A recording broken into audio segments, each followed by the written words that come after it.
Let me say something that every English learner thinks, but nobody ever says out loud. You studied English for years, maybe 5 years, maybe 10, maybe your whole life. You can read an English book. You understand English movies without subtitles. You know the grammar rules better than some native speakers. And yet, you walk into a room full of English speakers and you freeze. The words that lived so easily in your head refuse to come out of your mouth. And the worst part? You look around that room and think, what is wrong with me? Nothing, absolutely nothing is wrong with you. The system failed you, not the other way around. And today, we're going to talk about why, and more importantly, what you do about it, starting right now. Welcome to Musk Unleashed, the English podcast that tells you the truth, not just grammar rules, not just vocabulary lists, the truth about English, about fluency, about what actually works and what has been wasting your time. I'm Emma. And I'm Ethan, and I have to be honest with you, this episode is different from everything we have done before. Because today, we are not teaching grammar. Today, we are having a conversation that English learners all over the world need to hear. Why do so many people study English for years and still cannot hold a basic conversation in the language? We're going to answer that question completely, honestly, with zero filter. And then we are going to give you 5 things you can do today that will change your English forever. Plus, a section later in this episode that is going to make you laugh, shock you, and save you from some very embarrassing moments. Stay till the end. Every single minute of this episode has something you need. All right.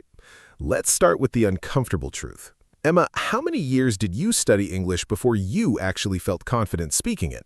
Honestly, 8 years. 8 years of classes, 8 years of tests, 8 years of grammar exercises. And when I first had to speak in a real conversation with a native speaker, I panicked completely. 8 years. And the research backs this up. Studies show that millions of students worldwide spend between 8 and 12 years studying English in school and still cannot hold a basic conversation in the language. So the question is, why? How is that possible? How do you study something for a decade and still not be able to use it? And the answer is one of the most important things I will ever say on this podcast. Reading English and speaking English are 2 completely different brain skills. When you read, your brain has time. You can slow down, you can reread, you can think. There is no pressure.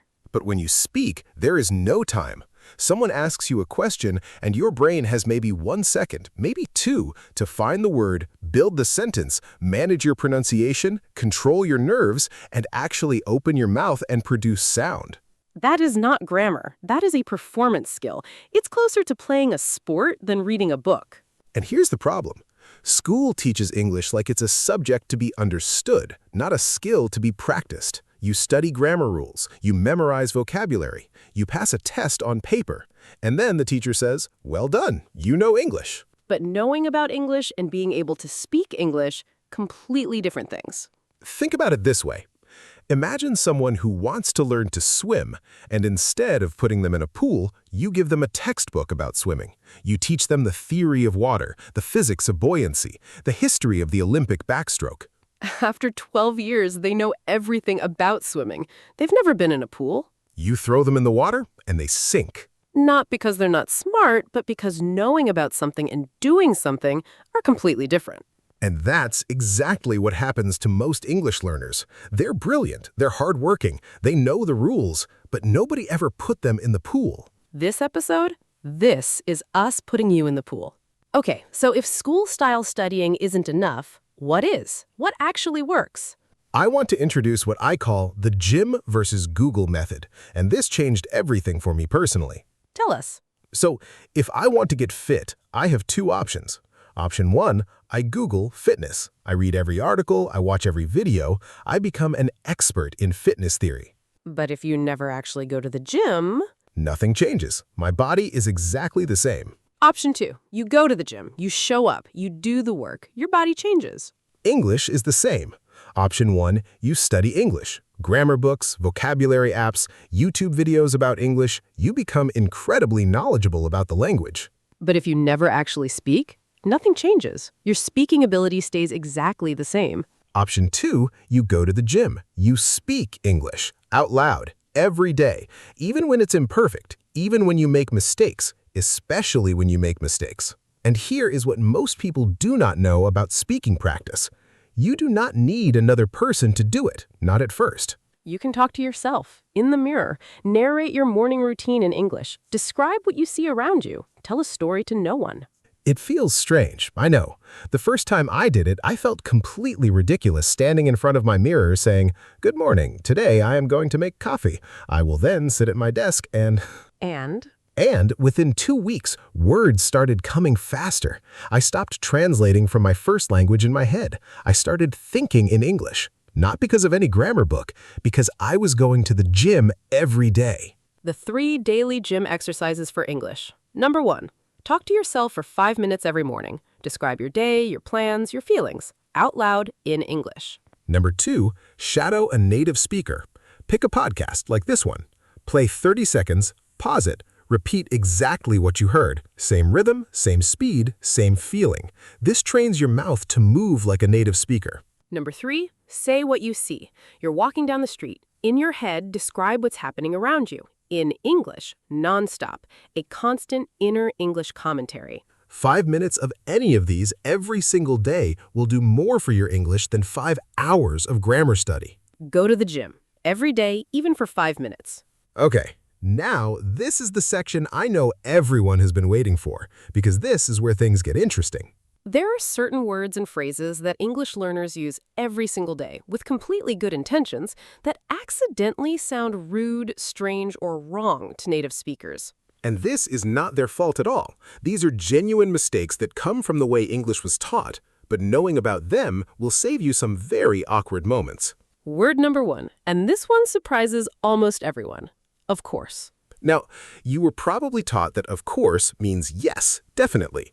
And so when someone asks you something, you say of course, warmly and enthusiastically. But here's the problem. Of course does not mean definitely. It means obviously. It means this is so clear that it did not even need to be asked. So imagine someone who doesn't know English culture very well asks you, "Is this restaurant good? I've never been here." And you say, "Of course it is."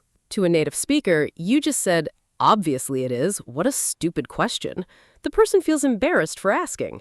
Instead, say absolutely, or definitely, or yes, it's great. Those are warm. Of course, in that context, can feel dismissive. Word number 2. What? When you don't hear something, the instinct is to say, "What?" because that's literally the translation from many languages. But in English, especially in formal or professional settings, what alone sounds abrupt, almost aggressive. A native speaker will say, "Sorry?" or "Pardon?" or "Could you repeat that?" or "I'm sorry, I didn't quite catch that." What, you sound irritated.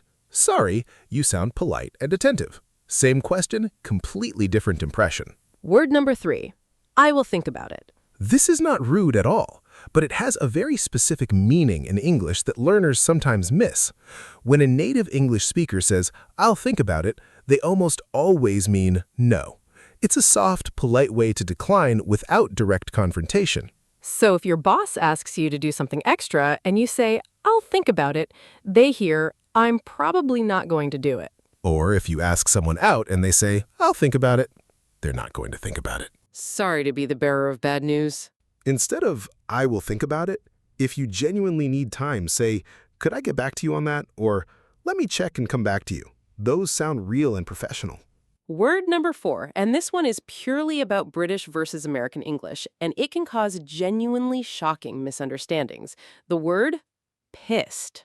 Okay, so if a British person says to you, "Sorry, I was a bit pissed last night," what do you think they mean? Most learners would assume they were very angry last night, right? In American English, yes, pissed means angry, very common. But in British English, pissed means drunk, completely and entirely drunk. So that British person is telling you, "I was quite drunk last night. Sorry if I was a bit much." Not, "I was furious last night." Imagine the confusion.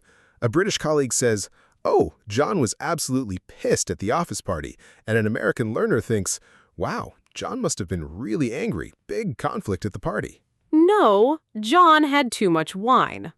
Very different situations, very different responses required. And the reverse is also true. Fanny means something completely different in British English versus American English. In American fanny pack is a waist bag. In British English, fanny means something that would make you deeply uncomfortable on a clothing label. We will leave that one there. Do your research. Google it at home. Word number 5, make a research. This is one of the most common grammar mistakes in English, and almost no textbook teaches it clearly. You cannot say make a research or do a research. Research is an uncountable noun in English. It has no a, no plural. You say, I did some research, or I conducted research. Never, I made a research, or I did researches. Same with information. You cannot say informations. It is always just information. I need more information, not I need more informations. These small errors, they do not stop people from understanding you, but they do signal to a native speaker that your English is still at a certain level, and you deserve better than that. Okay, let's talk about the thing that nobody in English education wants to admit is the real problem. Fear. Not grammar, not vocabulary, not accent. Fear. Pure, simple, paralyzing fear of making a mistake in front of other people. Research shows that the #1 reason English learners cannot speak is not lack of knowledge, it's fear of negative judgment. Fear of being laughed at. Fear of saying the wrong word and looking foolish. And here's the brutal irony. The smarter you are, the worse this fear gets, because intelligent people know when they make a mistake, and they care deeply about being correct, so they stay silent rather than risk being wrong. But silence does not protect you. Silence just guarantees you never improve. So, the 3-second rule. And this is so simple it almost sounds too easy, but it works. The rule is this. Whenever you feel the fear of speaking rising, you have exactly 3 seconds to open your mouth and make a sound. Any word. You don't have to have the perfect sentence ready, you just have to start. Because here's what happens in your brain. When you sit with the fear for more than 3 seconds, it grows, it compounds. It convinces you that you can't do it, that you're not ready, that you need to wait until you're better. But the moment you open your mouth, even imperfectly, that fear shrinks because your brain received the message, we did it, we survived, the world did not end. And every time you do that, every single time, the fear gets a little smaller and your confidence gets a little larger. 3 seconds, that's the whole rule. Feel the fear, 3 seconds, open your mouth. And here's something that changed my life when I heard it. Someone once told me, native speakers don't think about your accent as much as you do. They're thinking about their own response. Read that again. They're thinking about their own response. They're not sitting there judging your grammar. They're human beings having a conversation, trying to understand you and thinking about what they want to say next. Your accent is not the problem. Your grammar is not the problem. Your silence, that's the only thing standing between you and fluency. 3 seconds, then speak. Last section, and this is the one that our listeners are going to share with everyone they know. Because there's one phrase, one single phrase that native English speakers use constantly, that signals fluency, that buys you time when you need it, that makes any conversation feel natural and confident. And almost no English textbook ever teaches it. The phrase is, that's a good question. Let me think about that for a second. That's it. That's the whole thing. And before you think, that's too simple, let me tell you what this phrase does. Number 1, it buys you 3 to 5 seconds of thinking time, without silence, without freezing. The conversation keeps moving while your brain catches up. Number 2, it sounds confident, not uncertain. When you say, that's a good question, you signal to someone that you're someone who thinks before they speak. That's intelligence, that's composure. Number 3, it's completely natural. Native speakers say this all the time in interviews, in meetings, in everyday conversation. Compare these two responses. Someone asks you a complicated question. Response 1, Response 2, calm, confident. That's a good question. Let me think about that for a second. I think. Same amount of thinking time, completely different impression. And you can use variations. That's interesting. I haven't thought about it that way before. Or, good point, I'd say. Or, honestly, I think. All of these, they're fluency bridges. They connect your thinking to your speaking. They fill the gap between knowing something and saying it. Learn them, practice them, and use them starting today. Before we go, I want to say something directly to every person watching this right now, and I want you to really hear it. Quietly. You are not bad at English. You were taught English badly. There's an enormous difference between those two things. The system gave you knowledge, but not practice. It gave you rules, but not confidence. It measured you on paper, but never put you in a real conversation. That was the system's failure, not yours.